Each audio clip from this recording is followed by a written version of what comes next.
بسم اللہ الرحمن الرحیم۔ اس دور قحط الرجال میں حضرت مولانا پیر ذوالفقار احمد نقشبندی مجددی کا وجود کسی نعمت غیر مترقبہ سے کم نہیں۔ وہ اس امت کا ایک زندہ معجزہ ہے، انہیں دیکھ کر خدا یاد آتا ہے۔ واقعی کوئی زمانہ اللہ کے نیک بندوں سے خالی نہیں رہتا۔ اس کے ساتھ یہ بھی ایک ناقابل تردید حقیقت ہے کہ اللہ اپنے بندوں میں سے جس سے چاہے بڑے سے بڑا کام لے لیتا ہے۔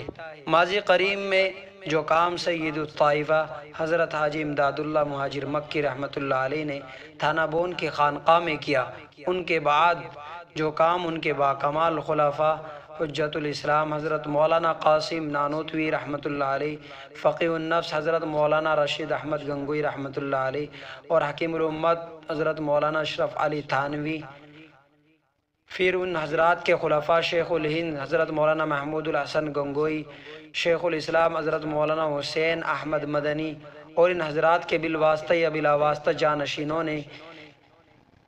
جانشینوں نے کیا۔ آج وہی کام حضرت مولانا پیر ذوالفقار احمد نقشبندی مجددی انجام دے رہے ہیں۔ اصل میں تو یہ کام حضرت حاجی امداد اللہ مہاجر مکی کی روحانی اولاد کا تھا، جو دارالعلوم دیوبند سمیت ہزاروں مدارس میں بکھری ہوئی ہے، لیکن انجام دے رہے ہیں شیخ ذوالفقار احمد نقشبندی مجددی، جو اصطلاحی معنوں میں اس روحانی سلسلے سے وابستہ نہیں، یعنی چشتیہ سلسلے سے، اور نہ اس سلسلہ زرعی کے باقاعدہ فیض یافتہ ہے۔ ہو سکتا ہے کہ شیخ کی آمد اسی بھولے ہوئے سبق کو یاد دلانے کے لیے ہو۔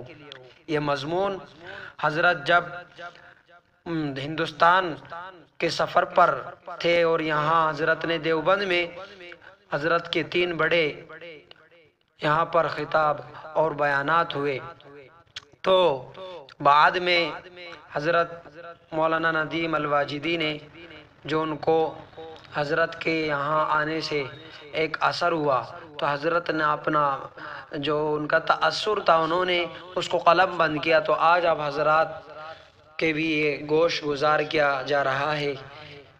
جس طرح لوگ ان کی مجلسوں میں ٹوٹ کر پڑے جب حضرت ہندوستان آئے، اور جس طرح ذوق و شوق کے کانوں سے ان کے مواعظ کا ایک ایک لفظ انہوں نے سنا اور دل میں اتارا، اس سے پتہ چلتا ہے کہ راہ حق کے طلبگاروں کی کمی نہیں ہے۔ تشنگان شوق بھی بے شمار ہے، بس ایک رہنما کی ضرورت ہے جو ہاتھ پکڑ کر منزل پر پہنچا دے، اور ایک صاحب دل ساقی کی ضرورت ہے جو میں حق پلا کر تشنا کاموں کی پیاس بجھا دے۔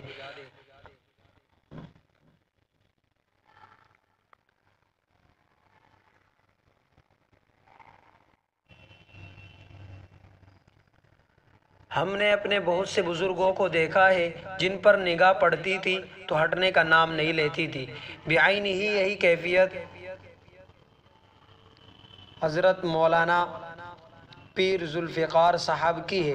چہرہ ایسا منور تر و تازہ اور شاداب کہ نگاہ پڑے تو ہٹنا بھول جائے، لبوں پر کھلتی مسکراہٹ، آنکھوں میں یاد الہی کا سوز اور تڑپ، اور طبیعت میں حد درجہ انکسار اور تواضع، اپنی ہر ادا سے گہری چھاپ چھوڑنے والی شخصیت اہل دیوبند کو مدتوں یاد رہے گی۔ مولانا پیر ذوالفقار احمد نقشبندی کی پیدائش 1953 عیسوی کو صوبہ پنجاب پاکستان کے شہر جنگ میں ایک کھرل خاندان میں ہوئی۔ ان کے والدین نہایت دین اور عبادت گزار تھے۔ گھر میں نماز تلاوت کا بڑا اہتمام تھا، یہاں تک کہ تہجد کی بھی پابندی ہوتی تھی۔ اپنی والدہ محترمہ کے بارے میں لکھتے ہیں کہ والدہ ماجدہ بھی پابند صوم و صلاۃ تھی۔ راقم جب 3 برس کی عمر کا تھا تو رات کے آخری پہر میں والدہ صاحبہ کو بستر میں موجود نہ پا کر اٹھ بیٹھتا، دیکھتا تھا کہ وہ سرانے کی طرف مصلی بچھا کر نماز تہجد پڑھنے میں مشغول ہے۔ راقم منتظر رہتا کہ نماز کب ختم ہوگی۔ والدہ صاحبہ نماز کے بعد دامن پھیلا کر اونچی آواز سے رو رو کر دعائیں مانگتی۔ راقم نے اپنی زندگی میں تہجد کے وقت جس قدر اپنی والدہ صاحبہ کو روتے دیکھا ہے، کسی اور کو اس قدر روتے نہیں دیکھا۔ بعض اوقات والدہ صاحبہ راقم کا نام لے کر دعائیں کرتی، یعنی خود حضرت جی کا، تو راقم خوشی سے پھر بستر پر سو جاتا۔ یقیناً یہ والدہ محترمہ کی دعائے سحر گاہی اور نالۂ نیم شبی کا نتیجہ ہے کہ آج ان کے بڑے بیٹے کا نام پورے عالم میں گونج رہا ہے اور ان سے دلوں کی اصلاح کا کام لیا جا رہا ہے۔ مولانا پیر ذوالفقار احمد نقشبندی کی تعلیم اسکولوں کالجوں میں ہوئی۔ انہوں نے کئی عصری کورس کیے۔ 1972 میں BSc الیکٹریکل انجینئر کی ڈگری حاصل کر کے اسی شعبے سے وابستہ ہو گئے۔ پہلے اپرینٹس الیکٹریکل انجینئر، پھر اسسٹنٹ الیکٹریکل انجینئر بنے، اس کے بعد چیف الیکٹریکل انجینئر بن گئے۔ جس زمانے میں وہ انجینئر بن رہے تھے اس زمانے میں جمناسٹک، فٹ بال، سوئمنگ کیپٹن اور چیمپئن بھی رہے۔ ان حالات میں تصور بھی نہیں کیا جا سکتا تھا کہ کوئی طالب علم دین کی طرف مائل بھی ہو سکتا ہے، مگر یہ معجزہ ہوا۔ انہوں نے عصری تعلیم کے ساتھ ساتھ ناظرہ بھی پڑھا، ابتدائی دینیات، فارسی اور عربی کی کتابیں بھی پڑھی، قرآن کریم بھی حفظ کیا، یہاں تک کہ جب وہ لاہور یونیورسٹی میں زیر تعلیم تھے ان کا تعلق عمدۃ الفقہ کے مصنف حضرت مولانا سید زوار حسین شاہ صاحب رحمۃ اللہ علیہ سے ہو گیا، جو نقشبندیہ سلسلے کے ایک صاحب نسبت بزرگ تھے۔ شیخ ذوالفقار نے ان سے مکتوبات مجدد الف ثانی سبقاً پڑھی۔ ان کی وفات کے بعد وہ حضرت مرشد عالم خواجہ غلام حبیب صاحب نقشبندی مجددی رحمۃ اللہ علیہ کے دامن سے وابستہ ہو گئے۔ یہ 1980 کی بات ہے۔ 1983 میں خلافت سے سرفراز کیے گئے۔ اس دوران انہوں نے جامعہ رحمانیہ جہانیہ منڈی اور جامعہ قاسم العلوم ملتان سے دورہ حدیث کی اعزازی ڈگری بھی حاصل کی۔ اپنے مرشد کی وفات کے بعد وہ پوری طرح دین کے کاموں میں لگ گئے۔ کئی سال امریکہ میں گزار کر اب مستقل طور پر جنگ میں مقیم ہیں۔ لڑکوں اور لڑکیوں کے متعدد دینی ادارے ان کی سرپرستی اور اہتمام میں چل رہے ہیں۔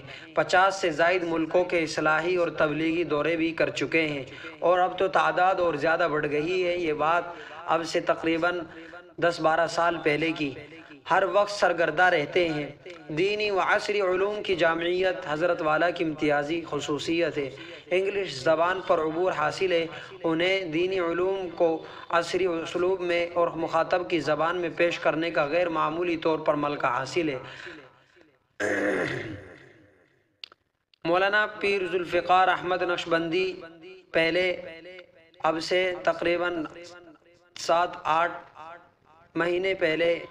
سال پہلے افریقی ملک زامبیا میں وہ رمضان المبارک کا مہینہ گزارتے تھے، جہاں حضرت اور اب اپنے وطن میں گزارتے ہیں، جہاں حضرت اپنے مریدین اور خلفاء کی ایک بڑی جماعت کے ساتھ اعتکاف فرماتے تھے۔ اس وقت ہر سال حج کے ایام مکہ مکرمہ میں اور مدینہ منورہ میں مجلسیں لگتی ہے، اور بے شمار عقیدت مند ان مجلسوں میں ان سے استفادہ کرتے ہیں۔ گویا سال کے 12 مہینے ان کا فیض جاری رہتا ہے۔ مولانا پیر ذوالفقار احمد نقشبندی کو علماء دیوبند سے بڑی عقیدت ہے، اور یہ عقیدت ان کی ہر تقریر اور تحریر سے جھلکتی ہے۔ آپ ان کی کوئی بھی تقریر سن لیں یا کوئی کتاب اٹھا کر دیکھ لیں، آپ کو علماء دیوبند کا ذکر ضرور ملے گا۔ یہ عقیدت ہی ان کے ہندوستان آنے کا سبب بنی۔ افسوس انہیں بعض مقامات کا ویزا نہیں مل سکا، ورنہ وہ تھانہ بھون، گنگو، نانوتا، رائے پور اور سہارنپور جیسے مقامات پر جہاں کبھی بزرگوں کی خانقاہیں ہوا کرتی تھی، ان کا دل جانے کے لیے بڑا بے چین رہا۔ جب کوئی سبیل جانے کی نہ نکل سکی تو دہلی سے دیوبند کا سفر انہوں نے شاملی اور تھانہ بھون کے راستہ کیا، تاکہ اگر ان بستیوں میں اندر نہ جا سکے تو کم از کم ان بستیوں کے باہر سے تو گزر جائے۔ علماء دیوبند کا ذکر کرتے ہیں تو ان کے جذبات قابو میں نہیں رہتے، خود بھی روتے ہیں اور سننے والوں کو بھی رلا دیتے ہیں۔ وہ بار بار کہتے ہیں کہ اکابر علماء دیوبند تو صحابہ کرام کی مقدس جماعت کے وہ افراد ہیں جنہیں اللہ نے 1400 سال بعد پیدا فرمایا، تاکہ لوگ دیکھ لیں کہ میرے حبیب صلی اللہ علیہ وسلم کے صحابہ ایسے ہوا کرتے تھے۔ حضرت کی زبان میں تاثیر بہت ہے، تقریریں تو بہت لوگ کرتے ہیں، گھنٹوں کرتے ہیں، الفاظ کا سما باندھ دیتے ہیں، لیکن جب لوگ مجلسوں سے اٹھتے ہیں تو ان کے پلے کچھ بھی نہیں ہوتا، جیسے آئے تھے ویسے رخصت ہو جاتے ہیں۔ حضرت پیر صاحب کی خصوصیت یہ ہے کہ وہ عام سی سادہ سی باتیں سوچ کے ساتھ کرتے ہیں کہ دل پر اثر انداز ہوتی ہے۔ ہرچہ از دل خیزت بر دل لذت کا صحیح مشاہدہ حضرت پیر صاحب کی تقریریں سن کر ہی ہوا۔ وہی باتیں جو بار بار کتابوں میں پڑھی، وہی قصے جو زندگی بھر پڑھتے اور سنتے رہے، ان کی زبان سے سنے تو بالکل نئے محسوس ہوئے۔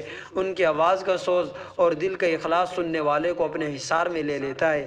ایسا بہت کم ہوتا ہے کہ ہزاروں کا مجمع تقریر کے دوران بالکل ساکت اور صامت ہو جائے اور ماحول پر ایسا سناٹا طاری ہو جائے کہ سوئی گرے تو اس کے گرنے کی آواز سنائی دے۔ حضرت پیر صاحب جب تقریر شروع کرتے تو ایسا ہی ہوتا ہے، اور بدشوق سے بدشوق انسان کو پتہ بھی نہیں چلتا کہ یہ تقریر کب شروع ہوئی اور کب ختم ہو گئی۔ 2 ڈھائی گھنٹے کس طرح منٹوں میں گزر گئی۔ تقریریں تو بہت سی سنیں، لیکن اتنی جامع، مرتب، حسب حال اور پر اثر تقریریں کم ہی سنی ہیں۔ حضرت کے خلیفہ نے راقم کے استفسار پر بتلایا کہ حضرت پیر صاحب ہر تقریر سے پہلے مکمل تیاری کرتے ہیں، نوٹس تیار کرتے ہیں، احادیث کا متن نوٹ کرتے ہیں، حوالے تلاش کرتے ہیں، حسب حال واقعات اور اشعار کے ذریعے اپنی ہر تقریر کو سجاتے سنوارتے ہیں۔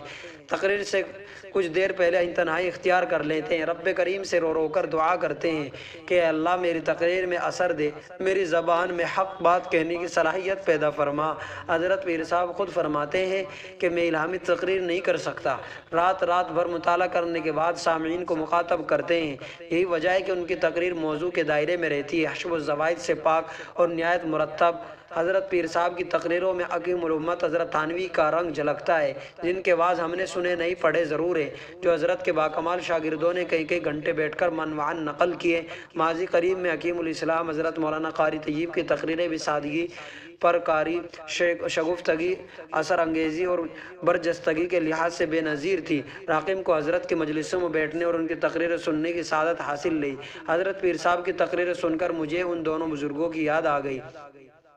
اللہ نے آج حضرت پیر صاحب کو یہ خصوصیت عطا کی کہ بلا شبہ یہ کوئی کسبی ملکہ نہیں ہے، بلکہ خالص وہابی چیز ہے، اللہ جسے چاہتا ہے عطا کرتا ہے۔ حضرت پیر صاحب جدید تعلیم یافتہ طبقے کو متاثر کرنے کی بھرپور صلاحیت رکھتے ہیں۔ ان کا مطالعہ بڑا وسیع، مشاہدہ گہرا ہے۔ وہ مغربی تہذیب کے مظاہر دیکھ چکے ہیں، اس کی برائیوں سے اچھی طرح واقف ہیں، اور دینی تعلیم کی برکت سے ان برائیوں کا علاج بھی خوب جانتے ہیں۔ یہی وجہ ہے کہ ان سے استفادہ کرنے والوں میں ایک بڑی تعداد ڈاکٹروں، انجینئروں اور عصری علوم سے وابستہ لوگوں کی بھی ہے۔ یہ بات بھی حیرت انگیز ہے کہ جس قدر جدید تعلیم یافتہ طبقہ ان کی طرف بڑھ رہا ہے، اسی قدر دینی تعلیم سے وابستہ لوگ بھی ان کے دامن سے وابستہ ہو رہے ہیں۔ آج سے چند سال پہلے انہیں کوئی جانتا بھی نہیں تھا، خاص طور پر ہندوستان میں تو ان سے کوئی واقف بھی نہیں تھا۔ 10-15 سال پہلے وہ کسی کے ساتھ، یعنی اب سے تقریباً یہ 10-15 سال، حضرت ندیم الواجدی نے مضمون لکھا اس وقت کی بات ہے، یعنی تقریباً اب سے 20-22 سال پہلے وہ کسی کے ساتھ دیوبند آئے اور گھوم کر پھر چلے گئے۔ نہ کسی نے ان کی آمد کا نوٹس لیا اور نہ نظر بھر کے ان کی طرف دیکھا۔ اچانک ان کی شہرت کا سفر شروع ہوا، اور جس طرح مشک کی خوشبو مہکتی ہے، اس طرح ان کے وجود کی خوشبو مہکنے لگی۔ یہ خوشبو سرحدوں سے نکلی اور دور دور تک پھیل گئی۔ آج شاید ہی کوئی جگہ ایسی ہو جہاں یہ خوشبو نہ پہنچ رہی ہو اور مشام جا کو معطر نہ کر رہی ہو۔ اس میں بہت کچھ دخل ان تقریروں کا ہے جو مولانا صلاح الدین سیفی کے ذریعے مرتب ہو کر پوری دنیا میں پھیل چکی ہے۔ ہندوستان کے گجرات سے تعلق رکھنے والے مولانا صلاح الدین نے ان کو کس طرح دریافت کیا، بقول ان کے وہ ہند میں سب سے پہلے بکنے والوں میں ہے۔ مجھے یاد ہے کہ 10-12 سال قبل وہ تقریروں کا مجموعہ لے کر میرے پاس تشریف لائے اور اس کو دارالکتاب سے شائع کرنے کی خواہش ظاہر کی۔ میں نے مقرر کا نام دیکھ کر معذرت پیش کی، دراصل میرے لیے یہ نام بالکل اجنبی تھا۔ میں سوچ بھی نہیں سکتا تھا کہ تصوف کے موضوع پر ہمارے اکابر کے علاوہ بھی کسی کی تقریر یا تحریر قابل اشاعت ہو سکتی ہے، مگر مجھے یہ معلوم نہیں تھا کہ جس مجموعے کو میں مقرر کا نامانوس نام دیکھ کر واپس کر رہا ہوں، وہی مجموعہ اس جیسے 20 مجموعے خود دیوبند سے شائع ہوں گے اور ان کو عوام و خواص میں بے پناہ مقبولیت حاصل ہوگی۔ حضرت پیر صاحب دوسری بار جب ہندوستان آئے تو ان کی شہرت و عظمت کا سکہ لوگوں کے دلوں پر بیٹھ چکا تھا۔ آج وہ جہاں جا رہے ہیں، وہ عقیدت مندوں کی بھیڑ انہیں سر آنکھوں پر بٹھا رہی ہے۔ دیوبند میں ان کے 3 بڑے اجتماعات ہوئے، تینوں میں حاضرین کی تعداد کا اندازہ لگانا مشکل ہے۔ اگر یہ کہا جائے کہ اجتماع گاؤں میں سر سے سر بج رہا تھا تو یہ کہنا غلط نہ ہوگا۔ تینوں جگہ انہوں نے الگ الگ موضوع پر خطاب کیا، لیکن تینوں موضوع کا تعلق ایک ہی موضوع تھا، جسے ہم تصوف، طریقت، سلوک و احسان کہتے ہیں۔ یہ ایک ہی مفہوم کے مختلف عنوانات ہیں۔ عام طور پر تصوف کے بارے میں بڑی غلط فہمی پھیلی ہوئی ہے۔ بعض لوگ سمجھتے ہیں کہ تصوف کا مقصود محض ذکر ہے۔ آپ جب کسی شیخ سے بیعت کرتے ہیں تو وہ آپ کو کچھ اذکار اور اوراد بتلا دیتا ہے۔ آپ ان اذکار و اوراد کا اہتمام کرتے ہیں، صرف یہ چیز تصوف نہیں ہے۔ بعض لوگ اس سے آگے بڑھ کر یہ کہتے ہیں کہ تصوف مراقبے، مجاہدے اور چلہ کشی کرنے کا دوسرا نام ہے۔ یہ بھی بڑی غلط فہمی ہے۔ ذکر اور مجاہدہ اصلی نہیں ہے، اصل مقصود وہ ہے جس کو اللہ تعالیٰ نے اپنی اس آیت میں بیان فرمایا، قد افلح من زکا، وہ شخص کامیاب ہوا جس نے نفس کا تزکیہ کر لیا، اور جس کا ذکر ہم اس ارشاد ربانی میں ملتا ہے، وَيُعَلِّمُهُمُ الْكِتَابَ وَالْحِكْمَةَ وَيُزَكِّيهِمْ، وہ رسول ان کو کتاب و حکمت کی تعلیم دیتے اور ان کا تزکیہ کرتے ہیں۔ ان دونوں آیتوں میں تزکیے کا ذکر ہے، جس کے معنی ہے پاک صاف کرنا۔ شریعت کی اصطلاح میں تزکیے سے مراد یہ ہے کہ جس طرح انسان کے ظاہری اعمال و افعال ہوتے ہیں ان کے بارے میں اللہ تعالیٰ کے اوامر و نواہی ہیں، جیسے نماز پڑھو، روزہ رکھو، حج کرو، زکوٰۃ دو، جھوٹ نہ بولو، شراب نہ پیو، زنا نہ کرو، چوری نہ کرو، غیبت اور چغلی نہ کرو۔ اوامر و نواہی کا تعلق بندوں کے ظاہری اعمال سے، اسی طرح انسان کے باطن یعنی قلب سے متعلق بھی کچھ اوامر اور نواہی ہے۔ ان اوامر کو انجام دینا بھی واجب ہے اور ان نواہی سے بچنا بھی واجب ہے، جیسے تواضع، اخلاص، توکل، صبر وغیرہ اوامر ہے، اور تکبر، حسد، ریاکاری وغیرہ نواہی ہے۔ ان میں سے اول الذکر کو فضائل اور اخلاق فاضلہ کہتے ہیں، اور ثانی الذکر کو رذائل اور اخلاق رذیلہ کہا جاتا ہے۔ حضرات صوفیہ اور مشائخ کا کام یہ ہے کہ وہ اپنے مریدین کے دلوں میں اخلاق فاضلہ کی آبیاری کرتے ہیں اور اخلاق رذیلہ کو جڑ سے اکھاڑ کر پھینک دیتے ہیں۔ یہی تزکیہ ہے۔ اسلامی نظام حیات میں تزکیہ نفس کی اہمیت و ضرورت کوئی ڈھکی چھپی چیز نہیں ہے۔ عقائد، عبادات، اخلاق و معاملات، ہر شعبے میں اس کی ضرورت مسلم ہے۔ تصوف و سلوک کی تعلیم بھی بہت ضروری ہے۔ اس تعلیم سے سالک کی زندگی پر بڑا خوشگوار اثر مرتب ہوتا ہے، اللہ تعالیٰ سے اس کا تعلق مضبوط ہو جاتا ہے، اس کے اندر اتباع سنت کا جذبہ کامل پیدا ہو جاتا ہے، اور اس کے شخصی محالات، اس کے اخلاق، اس کے معاملات سب شریعت کے دائرے میں آ جاتے ہیں۔ اس کی زندگی کا نصب العین آخرت کی فوز و فلاح بن جاتا ہے۔ دنیا کی بے وقعتی اس کے قلب و نظر میں سما جاتی ہے۔ اس کے اندر مخلوق کی خیرخواہی کا جذبہ اس حد تک پیدا ہو جاتا ہے کہ مخلوق کو ایذا دینا تو ایک طرف، مخلوق کی ایذا کے تصور سے بھی اس کی روح کانپ اٹھتی ہے۔ بالکل ایک نئی شخصیت ابھر کر نکھر کر سامنے آتی ہے۔ سلوک و معرفت کے جتنے بھی سلسلے سب کے مشائخ یہی کام کر رہے ہیں اور دنیا کی دلوں کی دنیا آباد کر رہے ہیں اور انہیں خدا سے قریب کرنے کی کوشش میں لگے ہوئے ہیں۔ سب کا انداز جدا جدا ہے، مگر ایک چیز سب کے یہاں قدر مشترک کے طور پر ہے، وہ ہے اللہ کے ذکر پر مداومت اور اس کے ذریعے باطن کی اصلاح و تعمیر۔ یہی وہ نسخہ ہے جو خود سرکار دو عالم صلی اللہ علیہ وسلم نے صحابہ کے لیے تجویز فرمایا تھا۔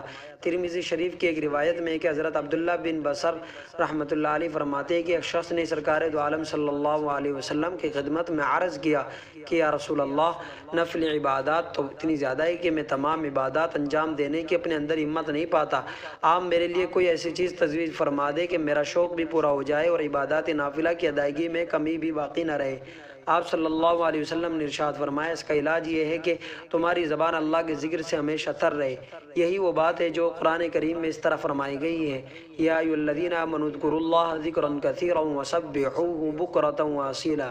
اے مومنو، اللہ کا بہت زیادہ ذکر کیا کرو اور صبح شام اس کی تسبیح بیان کیا کرو۔ کبھی ارشاد فرمایا، الذین یذکرون اللہ قیاما وقعودا وعلی جنوبہم، یہ وہ لوگ ہیں جو اٹھتے بیٹھتے سوتے جاگتے اللہ کا ذکر کرتے ہیں۔ ان آیات مبارکہ سے دو باتیں واضح طور پر سامنے آتی ہے، ایک یہ کہ اللہ کا ذکر ہر حال میں کرو، دوسرے یہ کہ ہر وقت کرو۔ صوفیاء کرام کا کام یہی ہے کہ وہ مختلف طریقوں سے لوگوں کو ذکر الہی اور یاد الہی کی طرف مائل کرتے ہیں، اس راستے سے انہیں قرب الہی تک لے جاتے ہیں، اور جو مومن کا اصل مقصود ہے اور جو دنیا اور دین میں فلاح و کامرانی کی دلیل ہے۔ حضرت پیر صاحب اسی ذکر کا پیغام لے کر آئے اور دے کر چلے گئے۔ انہوں نے ہمیں کوئی نیا سبق نہیں دیا بلکہ ہمارا بولا ہوا سبق یاد دلایا۔ ہمارے دینی مدارس کا مقصد تاسیس ہی ظاہر کی تعمیر اور باطن کی تطہیر ہے۔ دارالعلوم کے اولین معماروں کی اور ان کے بعد آنے والے بزرگوں کی نظر اسی مقصد پر رہی ہے۔ وجہ ہے کہ دارالعلوم کی فضائیں قال اللہ وقال الرسول کے نغموں سے بھی گونجا کرتی تھی اور اللہ اللہ کی ضربوں سے بھی۔ دارالعلوم کا ایک دور وہ بھی تھا جب یہاں کے شیخ الحدیث سے لے کر دربان تک عابد، شب زندہ دار اور تہجد گزار لوگ ہوا کرتے تھے۔ یہ وہ سبق ہے جو اب فراموش ہو چکا۔ عجب نہیں کہ اللہ نے یہ بولا ہوا سبق یاد دلانے کے لیے شیخ کو یہاں بھیجا ہو۔ شیخ کی مجلسوں میں جس طرح لوگ پہنچے، جس ذوق و شوق کے ساتھ ان کو سنا، اس سے پتہ چلتا ہے کہ لوگوں میں تشنگی کا احساس ہے، ان کے دل بے چین ہیں، ان کی نگاہیں کسی مرشد کامل کے انتظار میں ہیں۔ علماء کی ہمارے یہاں کوئی کمی نہیں، مقرر بھی ایک سے بڑھ کر ایک موجود ہے، لیکن لکھنے والے بھی بے شمار، مگر اس ہجوم میں کوئی صاحب دل نہیں ہے، اللہ کی حقیقی معرفت رکھنے والا نہیں ہے، کوئی ایسی ہستی نہیں جس کا سینہ جذبہ سوز و دردوں سے معمور ہو اور جس میں عشق الہی کی آگ سلگ رہی ہو، اور وہ آئے اور سب کو عشق الہی کی روشنی دکھلا کر چلے گئے۔ اب یہ ہم پر موقوف ہے کہ ہم اس روشنی میں کب تک چلتے ہیں، اور دوسرے لفظوں میں ہم یہ بات اس طرح بھی کہہ سکتے ہیں کہ جو سبق شیخ نے ہمیں یاد دلایا وہ ہم کب تک یاد رکھتے ہیں۔ اللہ تعالی ہمیں خوب زیادہ سے زیادہ اللہ تعالیٰ کا ذکر کرنے والا بنائے، اور اللہ تعالیٰ ہمیں اپنے اچھے بندوں میں شامل فرمائے، ہمارا تزکیہ فرمائے، آمین۔